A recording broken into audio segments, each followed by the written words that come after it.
That sure is a bottom. We're heading out. Disney Springs, coffee, something like that. We're in a bit of a time crunch due to someone not waking up on time.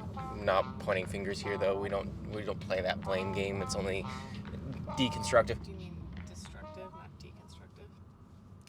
Like I said, someone woke up late and they might still be a little bit tired. I think Minch is short. Means short person.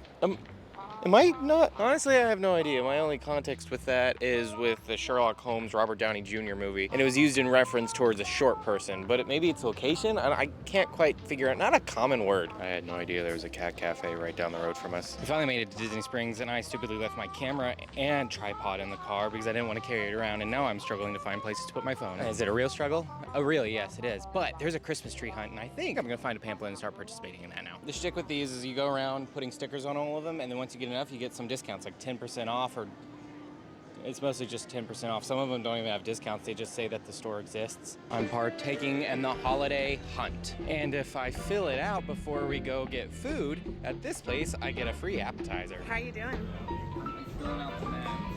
Our reservation came early, and I want the free appetizer. So you're just doing it willy-nilly? No, I looked up a completely point. Are you cheating? No. I'm using my resources. Yeah, okay, I cheated. We ran out of time and I couldn't go to all the trees before we had to get back for our reservation. I don't feel bad. I got free popcorn chicken. This was totally worth it, as long as they don't find out. And I did everything correctly. As I record day 37 of continuous shopping vlogs in a row, I find myself once again at the Lego store. It's a common occurrence, but on today, the line is special edition line, where it's at least a 20-minute wait. What do you say? Like, what do you say when you just keep going to stores? Unless you just make observation after observation and verbally say what you are doing, which is nowhere near as interesting as showing what you're doing. What do you do? This is really just a question for me, no one else, because it doesn't matter what you would do, because you're not doing it, you're watching, unless you're not watching because this is boring, which is probably the case. In the meanwhile, while Caleb's waiting, I'm gonna try to go get the prize. I believe it's a button for collecting all the stickers. I didn't cheat. Well, it was a button like a week ago when we were here, but it seems they ran out, and now it's an ornament thing, which technically I guess is probably better, but I was kind of wanting the button, even though it was cheaper and not as nice. I don't know how to feel about this. Well, the Lego store is stinky and loud and dirty as it normally is. I don't miss working at one of these. We came here thinking it was the Star Wars store. It is no longer the Star Wars store. I got home a little while ago and have been just working on some video projects.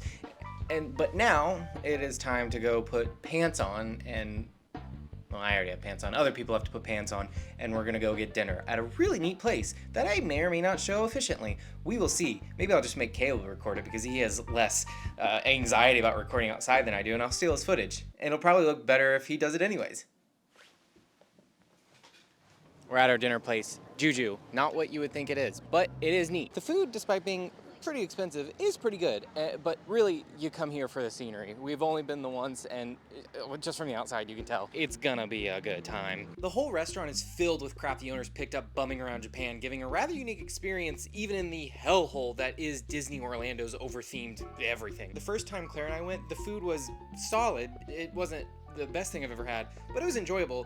This time, however, was one of the best restaurant experiences I've had in a very long time. Still not as good as Claire's food or my parents', but I still fully recommend this over most other places in Central Florida or anywhere else in general. All right, legit food review over. And with the end of our restaurant experience, we're gonna walk around because, quote, we feel like fat lards, was it? A fat lard, but I feel good. It was like good food, but I ate a lot. Fat lard, that's end quote.